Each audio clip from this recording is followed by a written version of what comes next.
Hello everyone, I hope you all are fine and doing great. We are into the unit gravitation और आज उस series में हम अपना आखिरी लेक्चर रिकॉर्ड करने जा रहे हैं which is based on the satellites. आप सबने सैटेलाइट्स के बारे में सुना है। सैटेलाइट्स क्या होते हैं? ऐसी बॉडीज होती हैं जो अपने से बड़ी बॉडी के अबाउट रिवॉल्व करती हैं। जैसे कि मून की बात करें, मून प्लैनेट्स के अराउंड रिवॉल्व करते हैं। वैसे तो अर्थ भी सन के अराउंड रिवॉल्व कर रही है, पर जो चीजें सन के अराउंड रिवॉल्व करती हैं, जो कुछ डेफिनेट कैरेक्टरिस्टिक्स को फॉलो करती हैं, those are called planets, right. इसी तरह से कुछ जो बिगर साइज बॉडीज होती हैं और अपने से बड़ी बॉडी यानी कि प्लैनेट के अबाउट घूमती हैं, उनको हम क्या बोलते हैं? सैटेलाइट्स बोलते हैं। सैटेलाइट्स आर्टिफिशियल भी हो सकते हैं और सैटेलाइट्स मैन मेड भी हो सकते हैं। बिल्कुल जैसे मून जो है वो अर्थ का नेचुरल सैटेलाइट है। इसके अलावा हमने सबसे पहला सैटेलाइट मैन मेड यहां से छोड़ा था आर्यभट्टा, उसके अलावा इनसेट। ये सारे जो सैटेलाइट्स हैं ये सारे आर्टिफिशियल सैटेलाइट्स हैं। द क्वेश्चन इज कि हम आर्टिफिशियल सैटेलाइट्स को यूज क्यों करते हैं? आपने बेटा वेदर फॉरकास्टिंग के बारे में सुना होगा, मौसम की जानकारी। आपने स्पाइंग, मिलिट्री स्पाइंग सुना होगा, मिलिट्री जो जासूसी करती है कि कहीं पे कोई टेररिस्ट एक्टिविटी या कुछ ऐसा तो नहीं हो रहा। जैसे लास्ट टाइम यूएसए ने उसामा बिन लादेन जो है उसको वहां से एलिमिनेट किया था, वो इसी बेसिस पे किया था, राइट। और उसके अलावा आपको अर्थ के एटमॉस्फेयर के बारे में जानना है। जैसे हमने ओजोन के अंदर जो होल हो गया था उसको स्टडी किया था। तो ये सब जानकारी आपके मोबाइल पे नेविगेशन चलता है, जीपीएस सिस्टम चलता है। ये सारी चीजें किन बेसिस पे काम करती हैं? सैटेलाइट्स के ऊपर बेस्ड हैं ये सारी चीजें, ठीक है। अब सबसे पहले ये डिस्कस करना जरूरी होता है कि एक सैटेलाइट को हम लॉन्च कैसे करते हैं, राइट। तो we are talking about principle of launch of satellite. Principle of launch of satellite के अंदर क्या इन्वॉल्व है कि पहले हम 3 स्टेजेस में होता है बेटा, ये 3 स्टेजेस में होता है। जैसे सपोज करो कि आप अर्थ के ऊपर खड़े हो। अर्थ के ऊपर खड़े होके अगर आप किसी चीज को थ्रो कर रहे हो, तो अगर आप उसको थोड़ी सी हॉरिजॉन्टल वेलोसिटी देके थ्रो करोगे तो वो पास ही में गिर जाएगी, ठीक है, फ्री फॉल होगा। अगर उसको और थोड़ी सी ज्यादा वेलोसिटी दे दोगे, थोड़ा आगे जाके गिरेगी। अगर आप इसको बहुत ज्यादा वेलोसिटी दे दो और इसको गिरने के लिए नीचे जमीन ना मिले, तो ये हमेशा किस अवस्था में रहेगी? हमेशा ये स्टेट में रहेगी जैसे ये फ्री फॉल में हो, और अर्थ के अराउंड ये क्या करना शुरू कर देगी? रिवॉल्व करना शुरू कर देगी। तो जरूरत किस चीज की है? एक पर्टिकुलर हाइट पे जाके सैटेलाइट को, एक बॉडी को एक खास वेलोसिटी देना। इस वेलोसिटी को कौन सी वेलोसिटी बोलते हैं? ऑर्बिटल वेलोसिटी बोलते हैं, ठीक है। तो ये सैटेलाइट जो है ये हर वक्त किस स्टेट में चला जाएगा? फ्री फॉल की स्टेट में चला जाएगा, लेकिन गिरने के लिए जमीन नहीं मिलेगी और कॉन्टिन्यूसली अर्थ के अराउंड क्या करता जाएगा? रिवॉल्व करता जाएगा। इस चीज को हम एज ए जो लास्ट स्टेप था वो लेके चलते हैं। तो स्टेज 1 क्या होती है सैटेलाइट के लॉन्च होने की? सैटेलाइट को किसी लॉन्च व्हीकल यानी कि जैसे कि रॉकेट हो सकता है, ठीक है, उसकी हेल्प से एस्केप वेलोसिटी के ऊपर बाहर लेके जाना अर्थ एटमॉस्फेयर से। दूसरा होता है स्टेज 2 कि जो लॉन्च व्हीकल है उसको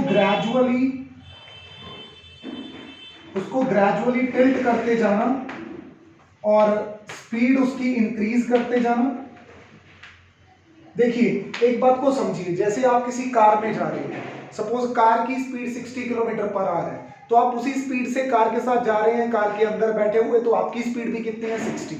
तो जब मैं पहले सैटेलाइट को लॉन्च व्हीकल के साथ बांध के, रॉकेट के साथ अटैच करके अर्थ एटमॉस्फेयर से बाहर ले जाऊंगा एक पर्टिकुलर हाइट पे, वहां पे जाके उसको धीरे धीरे टिल्ट करके हॉरिजॉन्टल पोजीशन में ले आऊंगा, फिर उसकी वेलोसिटी और इंक्रीज करूंगा। कितनी वेलोसिटी करूंगा? उसकी ऑर्बिटल वेलोसिटी के बराबर, क्योंकि ऑर्बिटल वेलोसिटी वो वेलोसिटी होती है जो कम से कम हमें चाहिए होती है किस बात के लिए? सैटेलाइट को ऑर्बिट में घुमाने के लिए, ठीक है।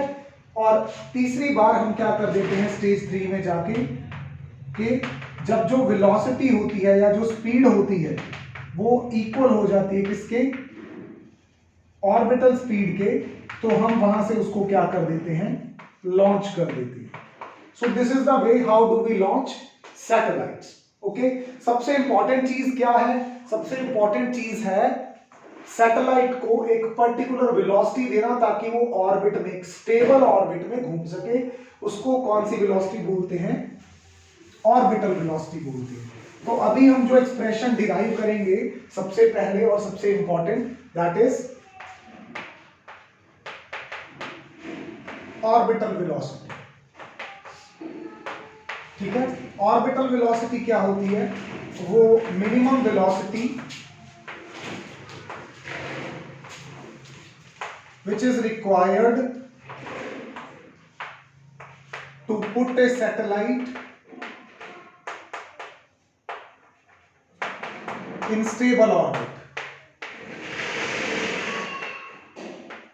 right? चलिए, thereafter हम ये मान लेते हैं कि ये हमारा प्लैनेट है अर्थ, या कोई भी प्लैनेट हो सकता है जिसका मास कितना है m और जिसका रेडियस कितना है r, ठीक है। एक सैटेलाइट को h हाइट पे ले जाके हम उसको क्या कर रहे हैं, उसको हम एक हॉरिजॉन्टल वेलोसिटी दे रहे हैं इस मैनर में।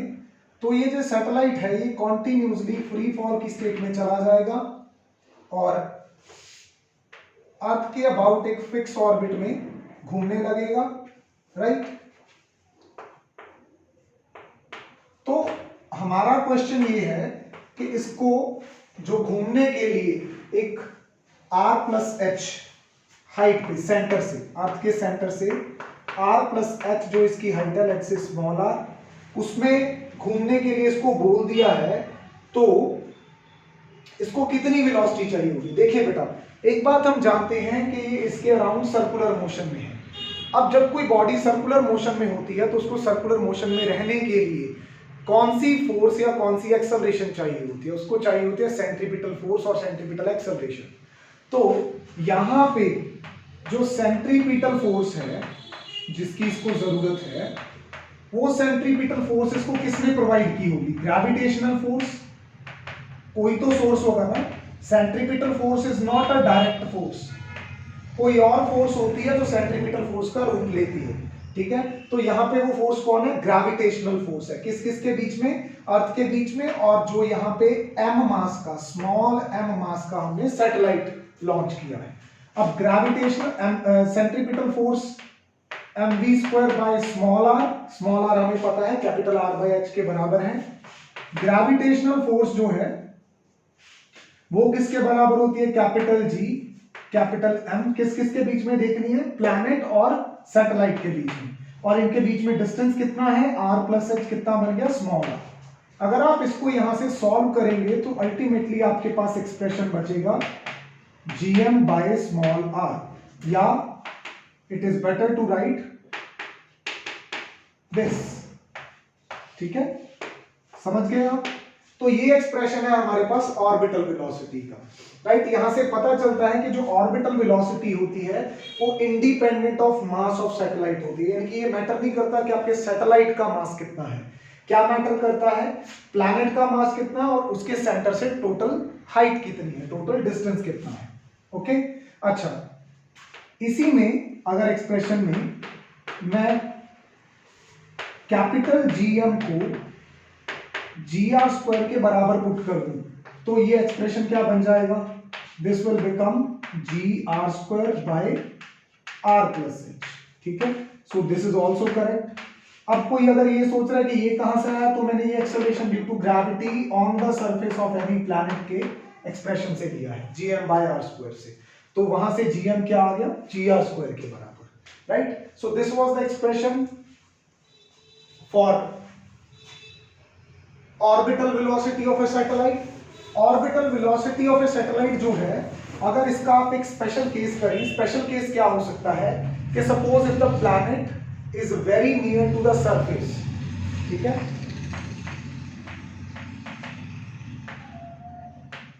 एक स्पेशल केस क्या है, the planet is very near to the surface, मतलब r बहुत ज्यादा है, h बहुत कम है, तो इस केस में h बाय r को अप्रोक्सीमेटली हम r के बराबर ही पुट कर सकते हैं, यानी कि h r के कंपैरिजन में क्या हो जाएगा, 0।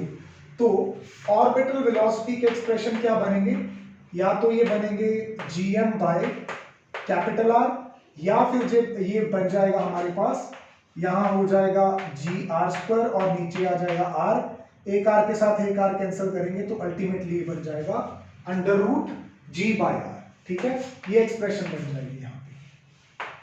अच्छा, ऐसा भी हो सकता है कि आपके पास जो मास है वो ना दिया हो, वो डेंसिटी दी हो, तो आप मास को in terms of density put कर सकते हैं, वॉल्यूम इनटू डेंसिटी, इसको आप यहां पे सब्स्टिट्यूट कर सकते हैं, कोई दिक्कत नहीं। ठीक है, राइट। चलिए, अगर इसकी वैल्यू कैलकुलेट करें किसके लिए, अर्थ के लिए, तो हमें पता है, आप दोनों में से कोई भी एक्सप्रेशन यूज कर लो। अगर ये यूज करना है तो कैपिटल जी की वैल्यू पता है, मास ऑफ अर्थ कितना होता है, 6 × 10⁻²⁴, रेडियस इज 6.4 × 10⁻6, और ये यूज करना है तो जी की वैल्यू 9.8 यूज करके और आर की वैल्यू 6.4 × 10⁻6 यूज करके अगर आप इसको कैलकुलेट करने की कोशिश करें तो ये 7.92 के बराबर आता है अप्रोक्सीमेटली। मैं इसको 8 किलोमीटर पर सेकंड बोल सकता हूं। तो इतनी वेलोसिटी के साथ कोई सैटेलाइट अर्थ के बहुत नजदीक क्या करता रहता है, रिवॉल्व करता रहता है। ओके, चलिए अब इसके बाद क्या करते हैं, इसके बाद कुछ और पैरामीटर्स हैं जिनको डिस्कस किया जा सकता है। वैसे as such I will never motivate you to cram those formulas. हाँ, आप किसी कंपटीशन में हैं, किसी चीज की तैयारी कर रहे हैं, या विद टाइम आपको ये फॉर्मूलाज लर्न हो जाते हैं तो अच्छी बात है। The next thing that I am going to talk about, कि हमें पता है कि सैटेलाइट कॉन्टिन्यूसली अर्थ के अराउंड रिवॉल्व कर रहा है, तो उसको एक, या किसी प्लैनेट के अराउंड रिवॉल्व कर रहा है, तो उसको एक चक्कर पूरा करने में जितना टाइम लगेगा उसको क्या बोलेंगे, उसको टाइम पीरियड बोलेंगे। टाइम पीरियड किसके बराबर होता है, डिस्टेंस अपॉन स्पीड के। अब यहां पे ऑर्बिटल सर्कुलर है तो डिस्टेंस किसके बराबर होगा, सरकमफ्रेंस, और स्पीड सैटेलाइट की कौन सी है, ऑर्बिटल स्पीड या ऑर्बिटल वेलोसिटी। समझ रहे हैं आप। तो सरकमफ्रेंस का फॉर्मूला हो गया 2πr + h, और ऑर्बिटल वेलोसिटी होती है vo। अब ऑर्बिटल वेलोसिटी के आपके पास दो डिफरेंट एक्सप्रेशंस हैं। अगर आप वो एक्सप्रेशन यूज करते हैं कौन सा, √gm/r + h वाला, तो ये आपके पास क्या बनेगा, दिस विल बी 2π, ये √r/h पलट के ऊपर चला जाएगा, ये वाला अंडर के अंदर जाएगा, तो r + h का यहाँ पे क्या हो जाएगा, क्यूब, और नीचे क्या बचेगा, नीचे बचेगा gm। तो एक टाइम पीरियड का ये एक्सप्रेशन आ गया। ठीक है, दूसरा, अगर यही आप ऑर्बिटल वेलोसिटी का कौन सा एक्सप्रेशन पुट करो, अगर आप पुट करो it was gr² / r + h, ठीक है, जो हमने शुरू में डिराइव किया था, तो यही t का एक्सप्रेशन आपका क्या बनेगा, this is going to be r + h³ / gr²। ठीक है, और अगर आपको मास का एक्सप्रेशन यूज करना है तो m की वैल्यू यहां सब्स्टिट्यूट कर सकते हैं, ये दो एक्सप्रेशन आ जाएंगे। अगर स्पेशल केस में जाएं, स्पेशल केस क्या है कि अर्थ के बहुत नियर है ये सैटेलाइट, तो उस केस में क्या होगा, उस केस में h + r जो है वो r के बराबर ही लेंगे, यानी कि h क्या ले लेंगे, 0। तो ये एक्सप्रेशन क्या बनेगा, दिस विल बी 2π, क्योंकि h तो 0 हो गया, r³ / gm बन जाएगा, या फिर बन जाएगा this is going to be, ऊपर आ जाएगा r³, नीचे हो जाएगा gr³। ठीक है, और यहां से gr² है, सॉरी, तो r² से जब इसको कैंसिल करेंगे तो ये बचेगा r/g। तो ये स्पेशल केसेस में है जब सैटेलाइट बहुत ही नजदीक है अर्थ के, और अगर इन टर्म्स ऑफ डेंसिटी चाहिए तो मास का ये वाला एक्सप्रेशन वापस वहां पे आप सब्स्टिट्यूट कर सकते हैं, तब r³ से r³ भी कैंसिल हो जाएगा। इन तीनों में से कोई भी एक्सप्रेशन यूज करके अगर आप अर्थ के लिए कैलकुलेशन करते हैं, दो ये हो गए बेटा, एक मास को सब्स्टिट्यूट करके फिर जो एक्सप्रेशन बनेगा उसको, किसी को भी आप यूज करो, तो अगर आप इसको यहां पे यूज करते हैं फॉर अर्थ, तो जो टाइम पीरियड है अर्थ के लिए वो 84.6 मिनट्स, इतने मिनट लगेंगे किसी सैटेलाइट को अर्थ के अराउंड एक चक्कर पूरा करने के लिए, राइट। टाइम पीरियड के बाद next thing that we want to discuss is कि उसको किस हाइट पे लॉन्च किया जाए। तो वो हाइट का जो एक्सप्रेशन है हम टाइम पीरियड के एक्सप्रेशन से ही निकाल सकते हैं। टाइम पीरियड का जो हमारा एक्सप्रेशन था that was 2 pi under root के अंदर था r plus H cube by में था gm, या फिर बाय में gm की बजाय अगर हम gr स्क्वायर यूज करना चाहते हैं, दोनों में से कोई भी ले सकते हैं, इसमें कोई कंपल्शन नहीं है, ठीक है। आप स्क्वायरिंग करो दोनों साइड पे। हम किसका एक्सप्रेशन कर रहे हैं कि कितनी हाइट पे लॉन्च करना चाहिए, ये कैसे निकालें, ठीक है। स्क्वायरिंग बोथ साइड्स कर लीजिए। अगर आप दोनों तरफ स्क्वायरिंग करते हैं तो ये हो जाएगा T square is equal to 4 pi square r plus H cube by G R square. तो यहां से हम इसको बना लेते हैं, this will be G R square T square by 4 pi square, ठीक है। जो पावर 3 ऊपर है वो इधर आ जाएगी, 1/3 हो जाएगा, it will be r plus H. तो अल्टीमेटली h यहां से हमारा कितना आएगा, G R square T square by 4 pi square minus capital R। This will be the expression for height. यहां से हम हाइट को क्या कर सकते हैं, कैलकुलेट कर सकते हैं। अगर आपको यहाँ पे कैपिटल GM लेना होता तो यहाँ पे capital GM into R square आ जाता, यहाँ पे भी कैपिटल M इंटू ये चीज बन जाती, ठीक है। तो ये एक्सप्रेशन भी, अच्छा एक चीज मैं भूल गया, इसकी पावर 1/3 है, तो ये एक्सप्रेशन भी उतना ही गुड है। दैट टोटली डिपेंड्स कि आपको पर्टिकुलर्स क्या गिवन है किसी सिचुएशन में, ओके। यहां से हम हाइट कैलकुलेट कर सकते हैं। फिर एंगुलर मोमेंटम कैलकुलेट करना है आपको किसी सैटेलाइट का, तो L is equal to mvr, v कौन सी आएगी, orbital velocity, so that can also be done, ठीक है। तो ये एक्सप्रेशन जो बड़े बड़े हैं इनको डायरेक्टली अगर आप याद रख पाए तो ठीक है, नहीं भी रख पा रहे हैं याद तो स्ट्रेस्ड होने की जरूरत नहीं है, ठीक है। आपको बस तरीका सीख लेना है कि कैसे एक्सप्रेशन बनाते हैं, वो तो आप सेकंड्स में बना लेंगे जब आपकी प्रैक्टिस हो जाएगी, ठीक है। You need not to bother के इनको याद करना पड़ेगा, राइट। क्रैमिंग कुछ भी नहीं करेंगे, हम तरीका सीख लेंगे ताकि एग्जाम में अगर कुछ नहीं भी याद रख पाते तो उसको वहां से क्या कर सके, डिराइव कर सके। चलो आगे हम एक स्पेशल टाइप ऑफ सैटेलाइट्स यहां पे डिस्कस करने वाले हैं, जियो स्टेशनरी सैटेलाइट्स। इन सैटेलाइट्स को जियोसिंक्रोनस सैटेलाइट भी बोलते हैं, ठीक है। अब इनको जियो स्टेशनरी या जियो सिंक्रोनस क्यों बोलते हैं, देखिए सपोज करिए, अगेन बस वाली एग्जांपल दे रहा हूं कि आप और आपका फेलो पैसेंजर जा रहे हैं बस में, ठीक है। तो वो जो फेलो पैसेंजर है वो आपको हर वक्त किस में नजर आता है, रेस्ट में। हालांकि वो किस में है, एक्चुअली वो बस के अंदर और बस मोशन में, और आप भी किस में है, मोशन में है। लेकिन आप दोनों की एक दूसरे के लिए रिलेटिव वेलोसिटी क्या है, 0। तो आपको वो पर्सन हमेशा ऐसे लगेगा जैसे आपके साथ में ही है, एट द सेम पोजीशन। तो इसी तरह से अर्थ जो है अपने एक्सिस के अबाउट घूमती है कुछ एंगुलर वेलोसिटी से।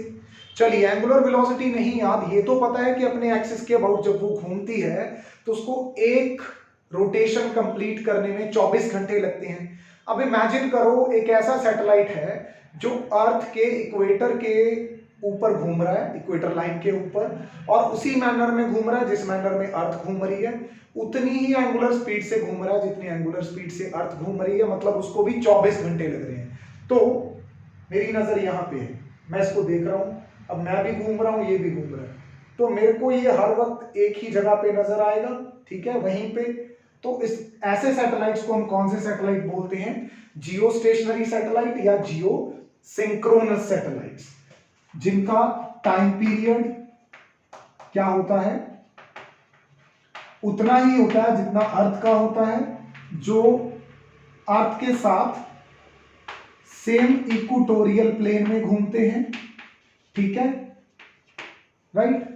तीसरा, इनकी हाइट, जो कितनी हाइट पे लॉन्च किए जाते हैं, लगभग 36,000 किलोमीटर की हाइट पे, and we can calculate that. H की वैल्यू यहां से कैलकुलेट की जा सकती है, जी की वैल्यू भर के 9.8, आर की, टी टाइम पीरियड 24 आवर्स और कैपिटल आर की ये लगभग आपके पास आएगी एग्जैक्टली अगर आप इसको कैलकुलेट करने में जाएं this comes out to be 35,930। तो इसको थोड़ा सा राउंड ऑफ करके मैंने बोल दिया कि 36,000 किलोमीटर की हाइट पे इनको लॉन्च किया जाता है। दूसरा, ये भी वेस्ट टू ईस्ट ही घूमते हैं जैसे अर्थ अपनी वेस्ट टू ईस्ट घूमती है। तो अगर ये सारी कंडीशंस कोई सैटेलाइट फुलफिल करता है तो उसको कौन सा सैटेलाइट बोलते हैं? जियो स्टेशनरी सैटेलाइट बोलते हैं। अब इसका इस्तेमाल कहां करते हैं? कम्युनिकेशन में करते हैं, टेलीकम्युनिकेशन में, जीपीएस सिस्टम, आपके मोबाइल फोन का navigation system, weather forecasting, military spying, ठीक है। इसके अलावा और कौन सा हो सकता है? अर्थ के एटमॉस्फेयर की जानकारी लेनी है, तो ये सारे काम ये वाला सैटेलाइट कर सकता है, ठीक है। This was the last topic of this chapter. I hope आपको ये सारा चैप्टर समझ में आया होगा। Thank you.